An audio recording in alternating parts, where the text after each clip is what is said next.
Two friends attempt one of the toughest climbs in Alaska. Yeah? One is horribly injured. Do they wait for rescue or risk a treacherous descent? Do you want it? The choice is tearing them apart. I want off this mountain! Help isn't coming. And the mountain is trying to kill them any way it can. Avalanches are roaring everywhere. It's bad. It's war.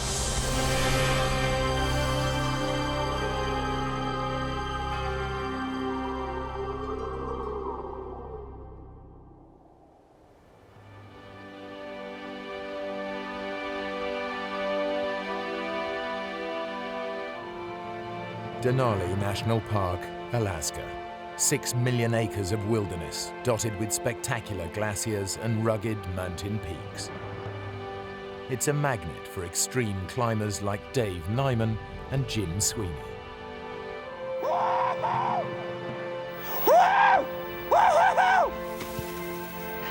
Man, you should see the view from here. This is an area as big as England. We were the only climbers in the whole Alaska range that we knew of.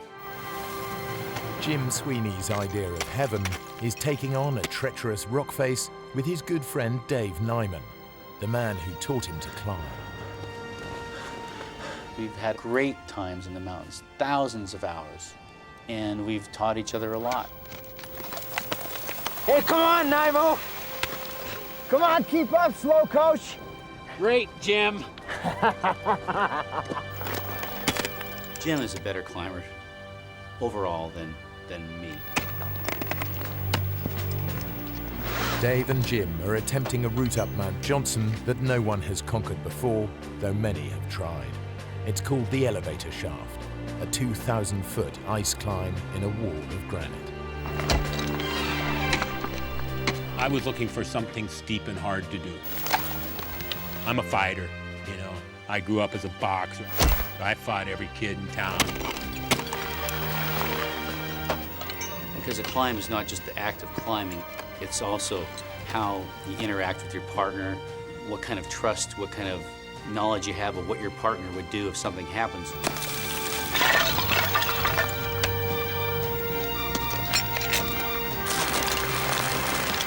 Jim's taking out the rope and he's moving fast. He gets up to the end of each length of rope and he keeps pulling me up behind him. You just forget what's going on when you're going up. I'm climbing. I'm not thinking about anything else. I want to go up.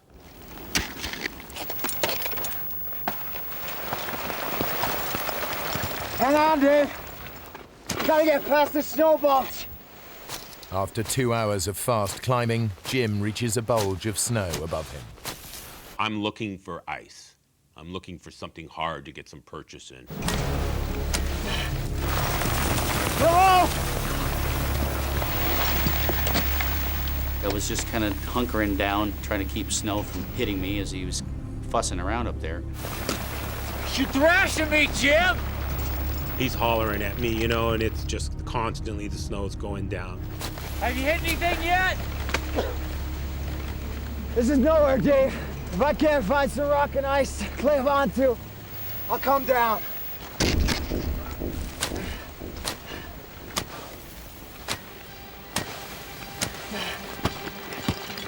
Ah!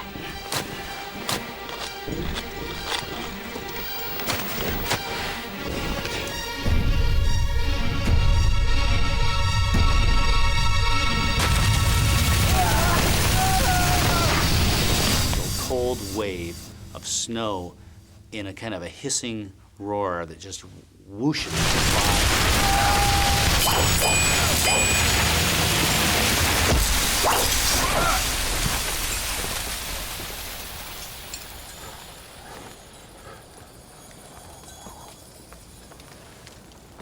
He's not moving. Jim!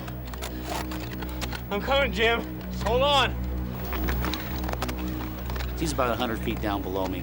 I knew I had to work fast. At this point, I don't know what kind of shape he's in. I don't know if he's choking, if he can't breathe. At that point, I know I have to move really quickly to get to him. Jim? I can see blood trickling out of his nose and his mouth and his ear. Jim? I touch him, and immediately he comes to life.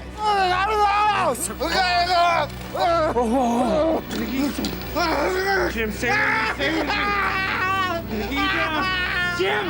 I'm gonna get you down. Jim? Jim? Stay with me! I had to transition from being more or less the follower to being the leader.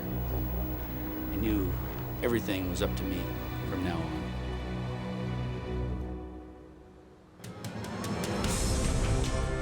Dave's first task is to get Jim out of danger. He has to lower Jim's dead weight 1,000 feet down the near vertical rock face of the elevator shaft. Over several hours, I would lower him below me, and I'd drop Jim down another full length of rope, maybe 165 feet. Jim, I need you to wake up! Jim!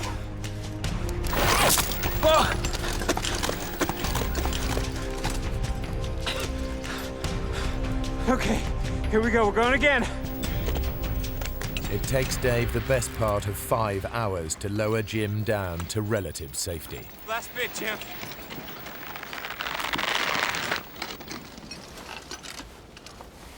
Jim. Damn it, Jim. Stay with me. Stay with me, Jim. I have no memories of the fall whatsoever, none. The first thing real I remember was Dave screaming at me. Wake up! Come on. Stay with me. Dave and Jim are still 5,500 feet up Mount Johnson, in an area rife with avalanches.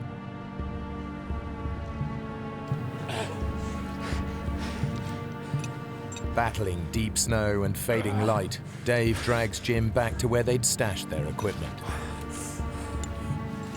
Jim has dislocated his hip.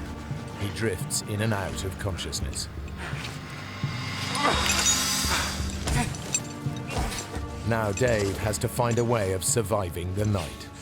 I dig straight into the hillside and move the snow from this 45-degree face. He digs a snow hole. The snow will insulate them from the plummeting temperatures of the oncoming night.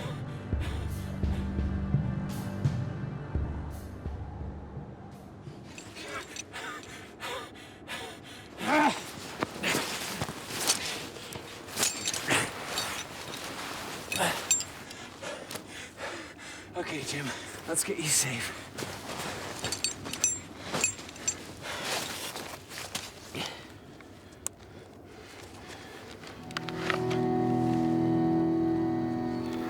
Jim's helmet's virtually shattered, and he's not moving.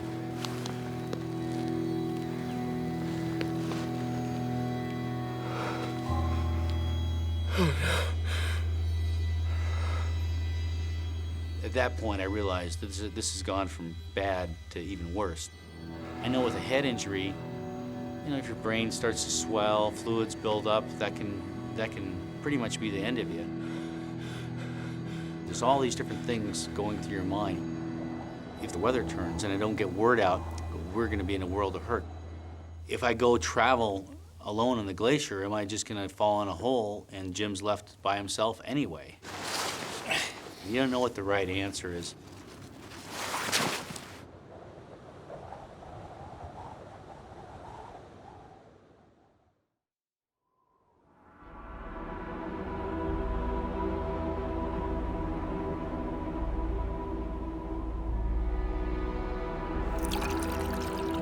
By morning, Jim is semi-conscious, and Dave has made a decision.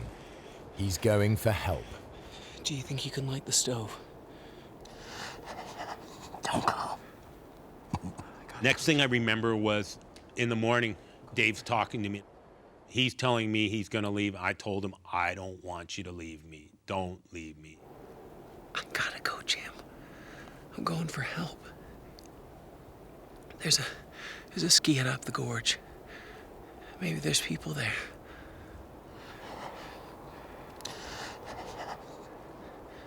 They might have a radio. We'll get a plane and be out of here in no time. I'll be back in a few hours, okay?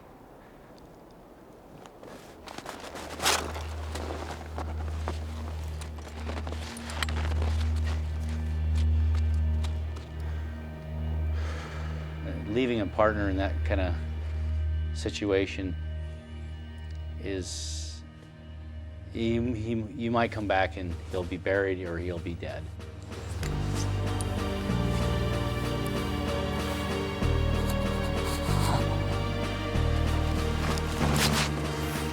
First, Dave skis a mile down Mount Johnson to the glacier, which runs like a motorway through the mountains. The ski hut is then a 7-mile struggle uphill, a dangerous route across crevasse-cracked terrain. Generally, if you fall in a crevasse on that glacier, there's really no hope for you. You're gone. You're gone from the world. You might end up 1,000, 2,000 feet down, straight down. It's pretty frightening.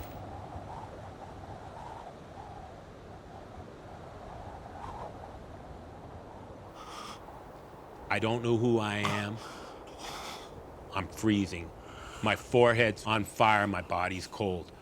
I'm laying there, I'm pounding, my heart's just going boom, boom, boom. The whole body's just going boom, boom, boom.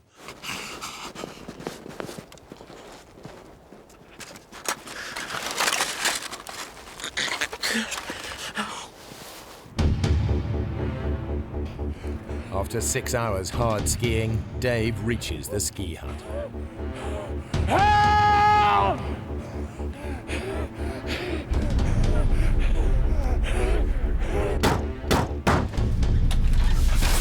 Yeah, radio! Radio! No! Oh, great. That means there's no cavalry coming today, and we can't just pick up the radio and call a plane passing overhead. Come and sit down. The group of skiers are on vacation.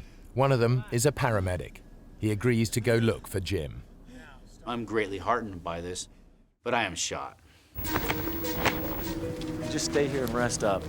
We'll see what we can do. And I told the 2 skiers leaving if they don't get to him tonight, they'll probably freeze. You're clear about where he is. You sure you can find him? We'll just follow your tracks. It's okay. Hey, be careful with him.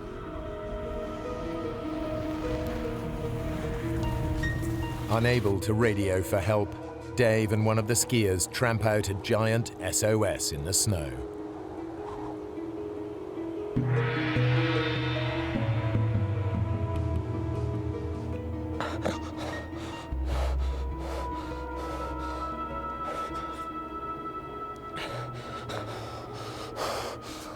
I can remember my fevered brow in the snow and still being warm, but my body freezing. You know, I can remember that feeling.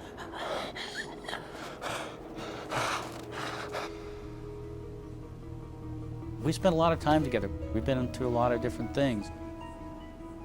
Hang in there, buddy. Jim would never give up. Miles away, alone and exposed on the mountain, Jim is losing his grip on reality again.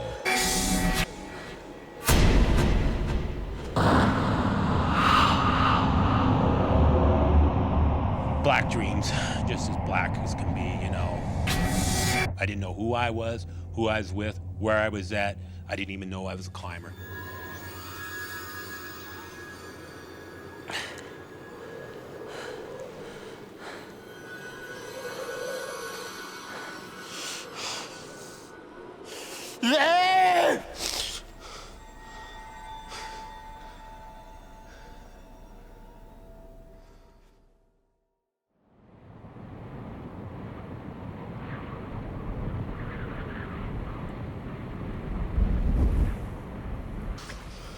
The next morning, Dave heads out to try and find the rescue party. They're already on their way up the glacier. They're towing a sled. My heart leaps. Oh, great, great. They're coming back. They've rescued Jim. And then I think there's no way they can ski as fast as they're skiing, towing Jim. Then my heart just drops. Where's Jim? Didn't you find him? Look, we skied all the way over to the base of that shaft thing. That's a hell of a climb. He explains to me that they looked up and they saw a few avalanches coming down, and they decided that they didn't have the proper equipment. It's too dangerous. Getting more people killed won't help anyone. I'm trying not to be angry. I can't believe what I'm hearing here. Will somebody come with me? I'm taking that sleeping bag. You go up there, and you're gonna die. I could feel them looking at me when I was skiing, because I was putting any anger I had right into my plan to save Jim. At that time, the clock was ticking. Every second I felt counted.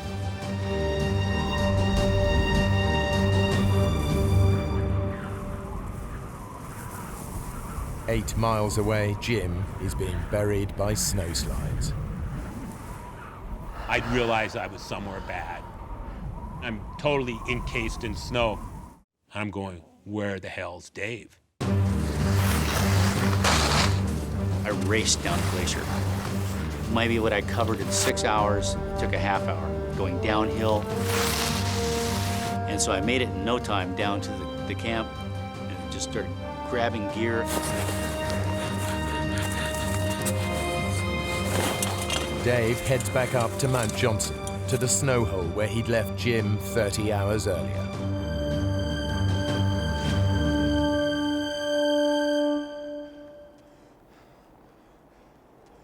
Jim!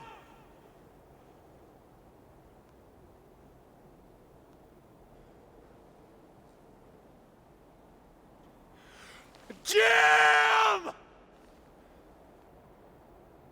I heard probably the most beautiful sound I've ever heard. Oh!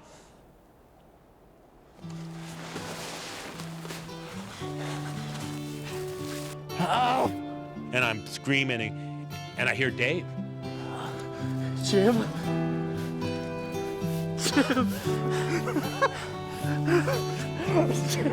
He's buried in a snowslide.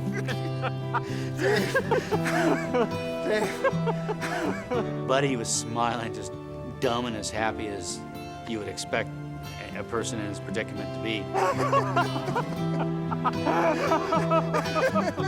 I'm crying, I'm back to the helplessness, crying, fighting, I can do both. Feel sorry for myself and fight.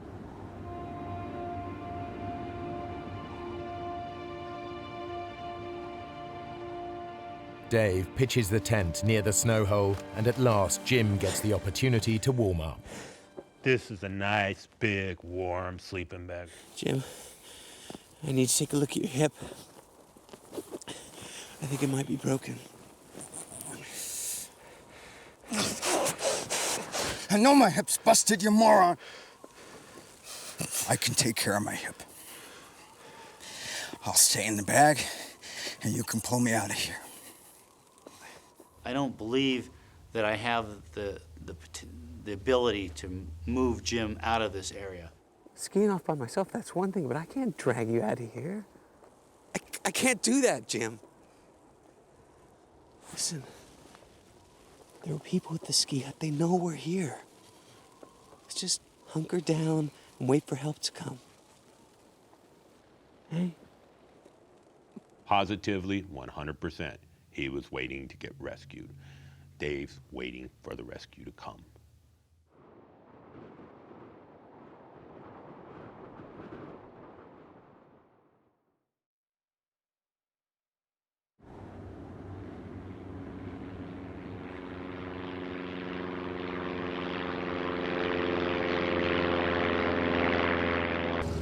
Mark Niver and his wife Roberta are flying over the Ruth Glacier looking for a place to land for a romantic picnic.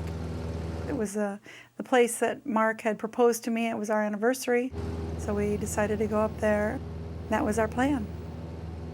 Stay up there for an hour or two and have some lunch and kind of walk around and we wanted to enjoy the sights because it's just such a gorgeous area up there. As we turned, I could see that the weather doesn't look all that great. I don't think we should land. I think we better go home. Okay, hon.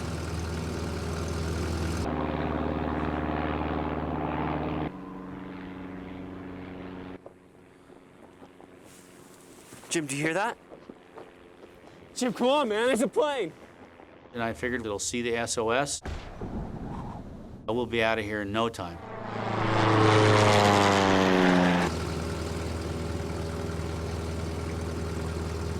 Roberta, look, SOS. We gotta go in. No, we don't, Mark. Roberta doesn't want to risk landing. She's 7.5 months pregnant.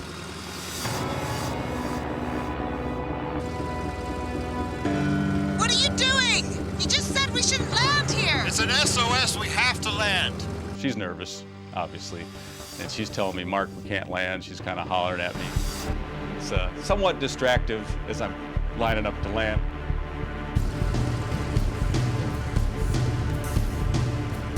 In the poor light, Mark can't tell if it's 3 feet or 30 feet down to the snow. He tries to abort the landing. That elevation, you know, the air is pretty thin. The engine doesn't perform at all like it should.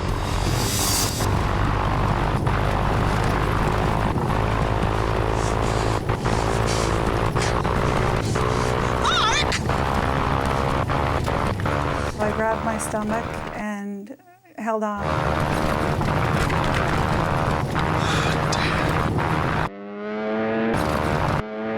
And all of a sudden, we just fell out of the sky.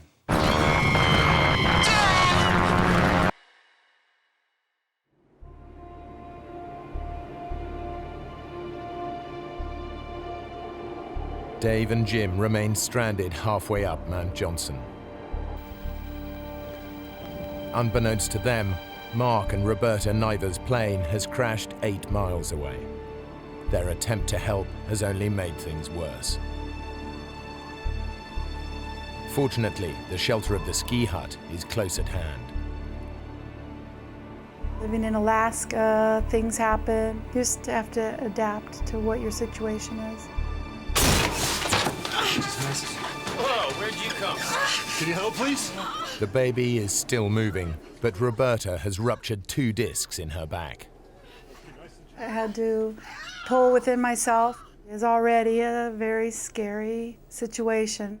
Tried to remain calm and tried not to dwell on what if. I was afraid if I started to think what if, I'd be in trouble.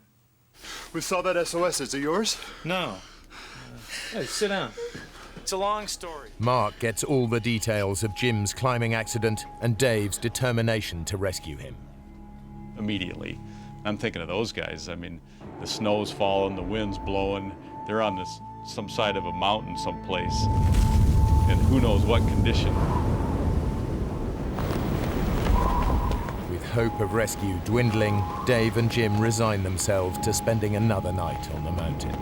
As it gets darker, I can hear the snowflakes hitting the tent. They're huge. We're in no man's land.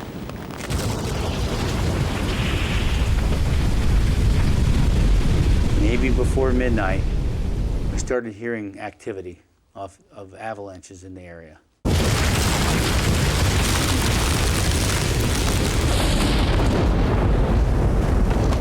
Dave! Wake up! Wake up, Dave! I'm screaming at Dave as loud as I can. Wake up! All of a sudden, it sounds like jets are coming. It's like sitting right under a 747, just this roaring noise. The winds pushed ahead of an avalanche can reach hurricane force. Jim and Dave are in the crossfire. It's louder than a Pink Floyd concert. It's louder than any noise I've ever heard, and it's right above us. We just started praying. I don't know who else to turn to. It's in the tent. It's around you. It's inside my sleeping bag. We really thought this was it. We thought this was the end.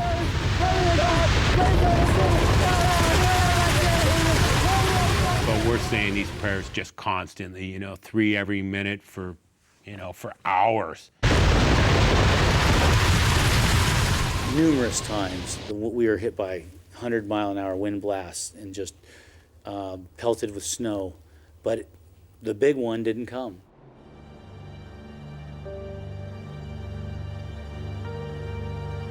Mayday, mayday, mayday. This is Piper 173 Alpha. Mark's attempts to get a call out are hampered by the surrounding mountains that block the radio signal. Only a plane flying directly overhead will hear his call. We've crashed on Ruth Glacier. Do you read me? Over.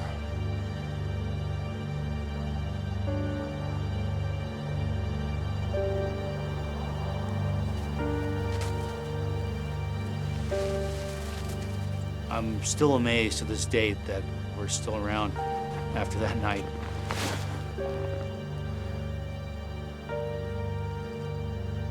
Dave? Jim has no intention of spending another night on the mountain. Okay, Dave. I'm ready to go. Let's go. We can't just stay here. We're sitting ducks. You gotta haul me out.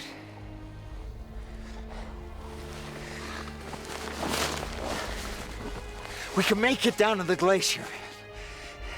Someone will see us there, man. No one will see us here. Jim, would you look? It's too steep. I didn't think I could do it. Even if we cut across, we could start an avalanche. I'm pissed because we're going nowhere. What are you doing, Dave? I'm looking for a safe spot. Come off it. There is no safe spot in this whole valley. We just gotta get out of here. We're moving over there. That won't make any difference. He puts me in the bivy sack to haul me over there. I don't like anything to do with this. I set up the tent in this new location, and I feel pretty good about it.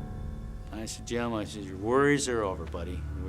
We're good here until rescue comes. You're dreaming. You know, you just cut the bull. Quit acting all mellow.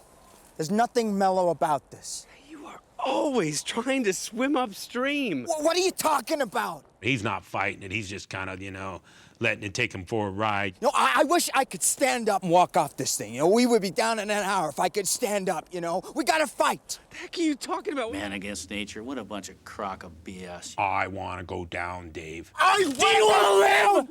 Do you want to live? Then do what I tell you to for once.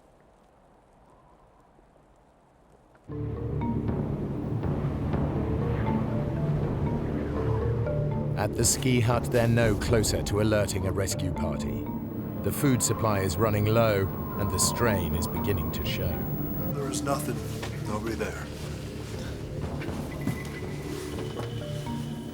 I don't know how much longer I can do this, Mark.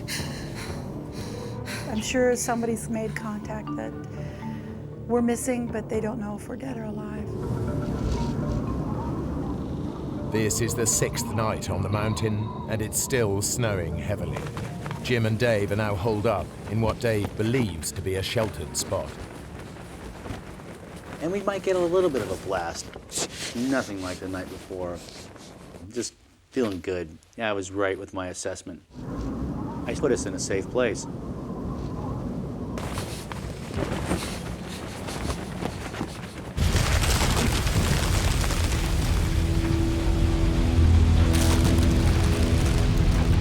Well, early in the morning, maybe 2 a.m., we heard a roar. Oh, what the hell is that, Dave? Wake up! There's a sickening, cracking rumble, explosions, boom.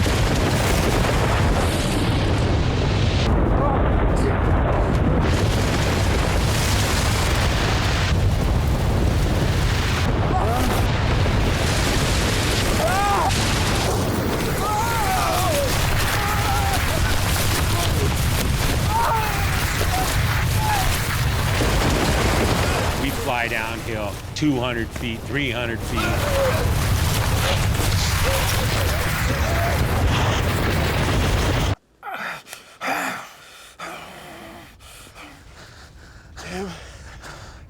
Jim, are you okay? We're completely buried, 100% encased in snow. And my hips just screaming.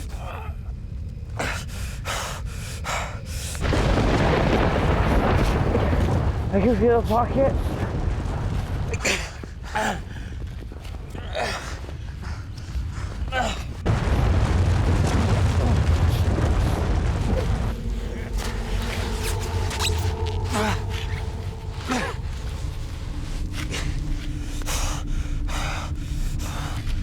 And he pulled me out of the snow. He lays me out on the ground in the sleeping bag, and I'm just laying there. The avalanches are roaring everywhere. It's just as bad, you know, bad. It's war.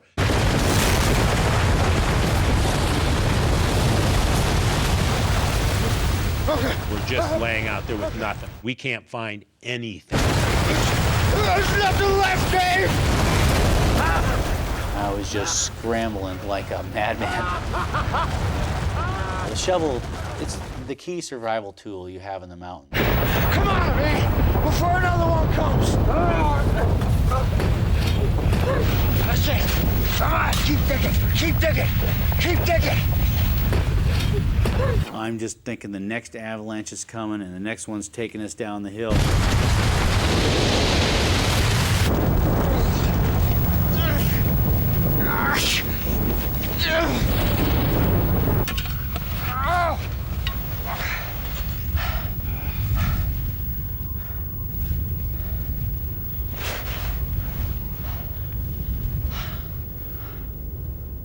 You really could care less about the other person. Sure, you love the guy, but hey, at a certain level, you think about yourself first.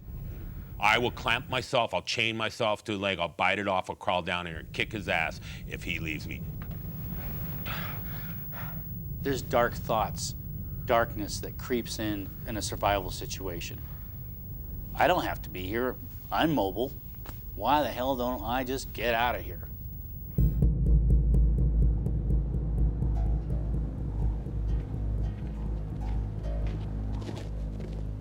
Eight miles up the glacier, Mark Niver is clinging to one hope. This morning, the jet that takes him to work on the Alaskan oil fields will be flying directly overhead. It's their best, maybe their only chance to let people know where they are. My dad flies that plane. I know the whole crew. I know that they'll be tuned in. Mayday, mayday, mayday. This is Piper 173 Alpha. Over. Hello, Mark. Is that you? Over. How are you doing? Who is this? Over. Mark, we don't read you. Please reply. Over.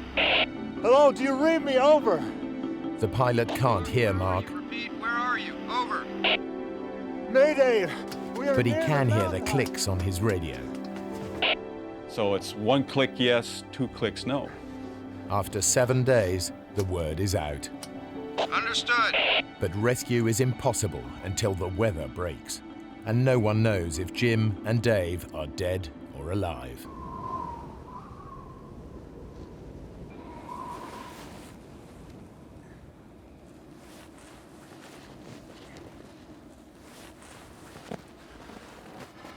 I was so whooped by the avalanches from the night before. It was like someone pointing a gun at your head, clicking the trigger, shooting it, and just missing your head. And it was like that for hours. When you looked at him, you just looked at this sagging face, uninspired, totally whooped man. Hey, Dave. Stop snowing, right?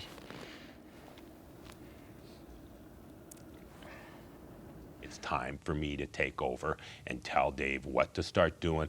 This is a tricky situation for me. I'm pissed, but I can't give him a bad time. I want to go down. I have to work with Dave. What do you want to do? You want to go back to the base camp? Get some more food? More equipment? I wanted to go, but I knew if I left, I would not come back. I had a chance to look myself in the eye and say, what's really important to you? And is your life worth more than this person's? What's happened to you, Dave?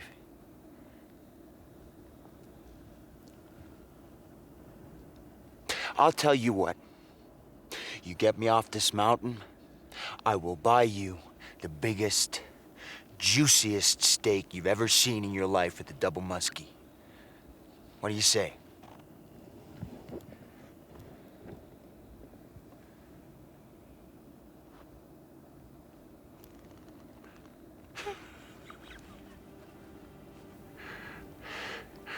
I want a 36-ounce filet mignon.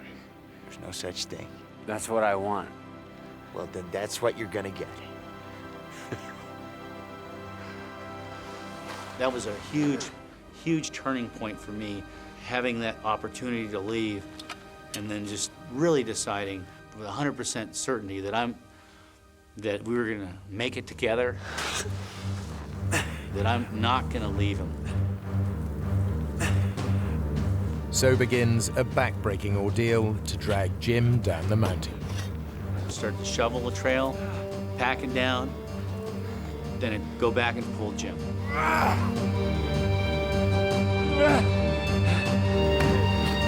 Doing it. See, I told you could do it. I love you, Dave.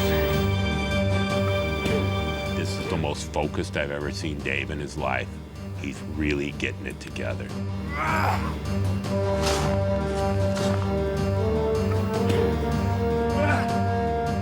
Inch by inch, foot by foot, we're moving down the valley.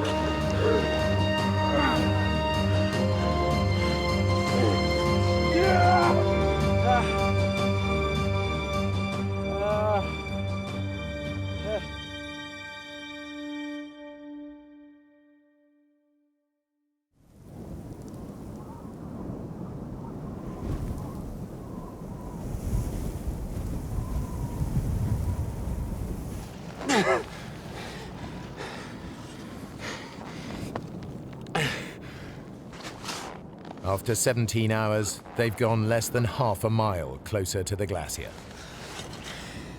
Dave? Dave? You're doing it, man. You're doing it.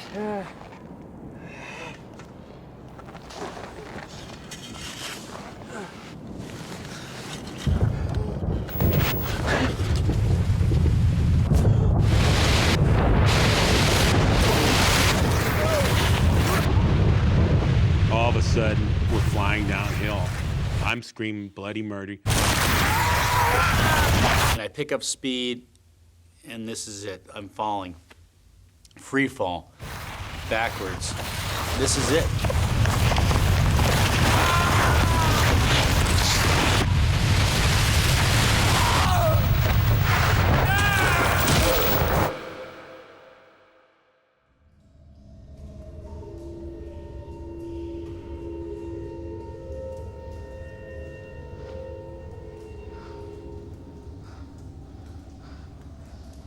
Jim's luck has held. He's been caught on a ledge 30 feet below the surface.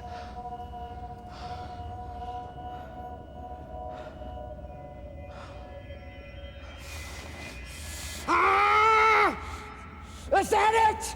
Is that all you got?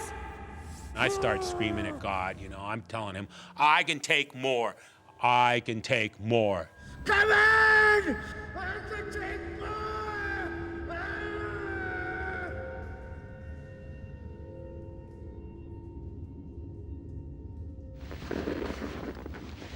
Dave has been swept far deeper into the 500-foot crevasse.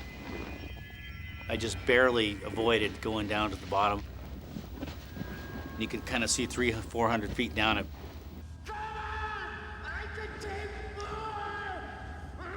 Jim.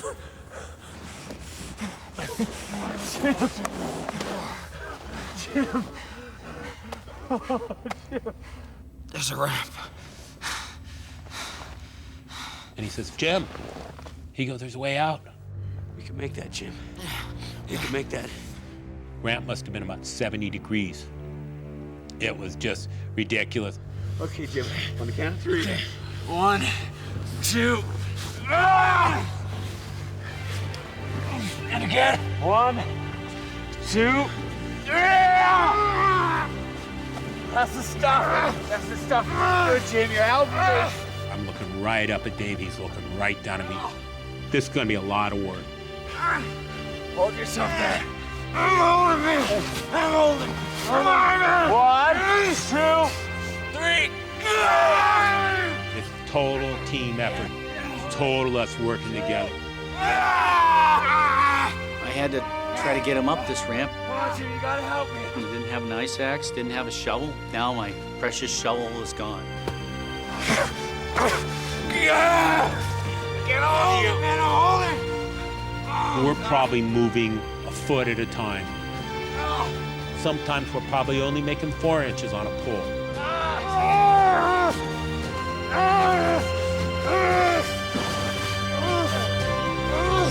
Come on! Come on, Jimmy, we're nearly there.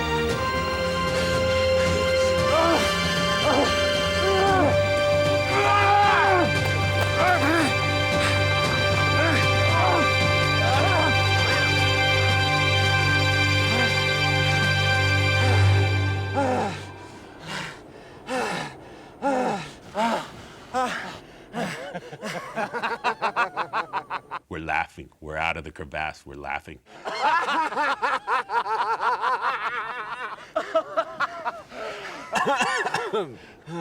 Dave, there's the glacier. Let's just go for it. Let's toboggan down right now. No. No way. It's too steep. It's full of crevasses. I'm feeling invincible. I can slide over crevasses. Nothing's gonna kill me.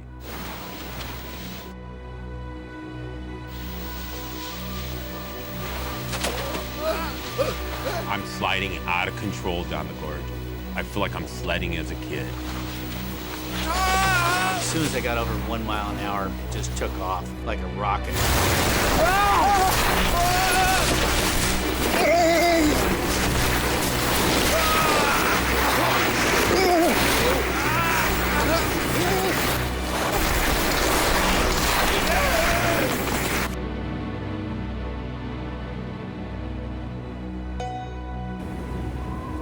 It doesn't look like we're going to be able to get in today at all. Visibility is too bad. Over.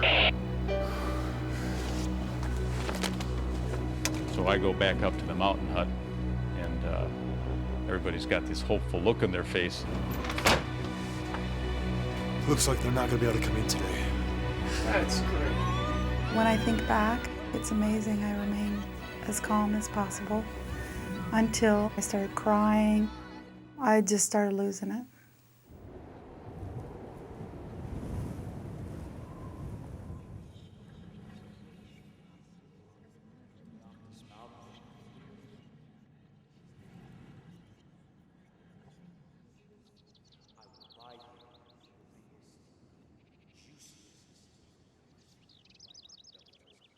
I swore I could hear voices, and I don't know if I'm going crazy. I could hear birds chirping, seemingly miles away. I could hear the tinkle of the snowflakes as it hit the snow. My senses became very acute.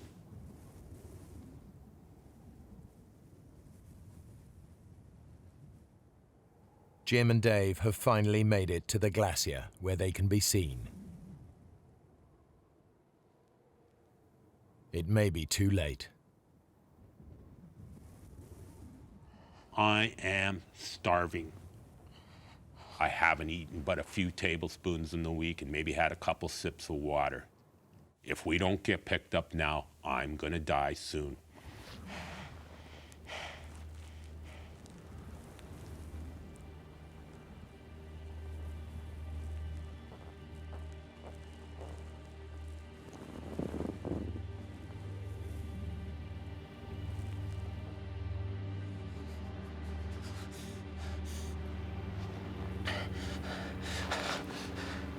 Now you're an airplane.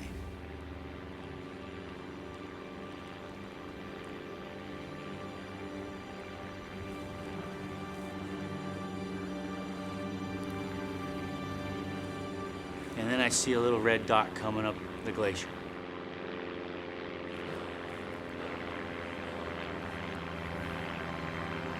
A brief and almost miraculous break in the clouds has made rescue possible. That was a great moment. It was really hard. Hard for me to, of course, I broke down and cried at that point. And You did it, Dave. You did it. It's the best sound I've ever heard in my life.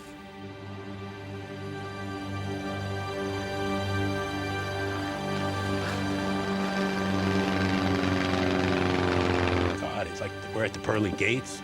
I mean, he's right there. He's circling over us. He keeps tilting his wings at us. Get your act together.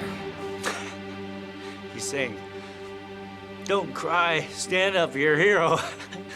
And so he's telling me all this stuff of how to act, you know.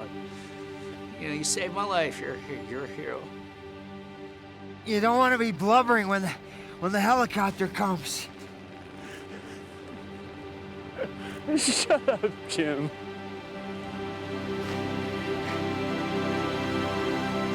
Alerted by Mark's radio, planes have been flying above the clouds searching until the weather suddenly cleared. Those few minutes of sunlight have saved them all.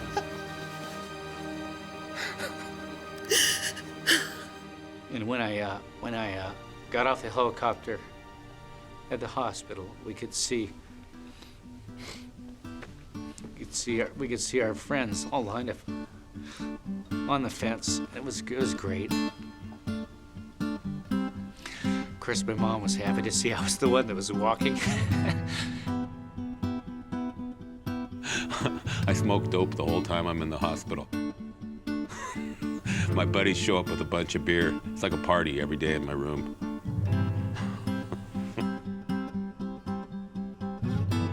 8 weeks later, Roberta gave birth to a healthy baby boy.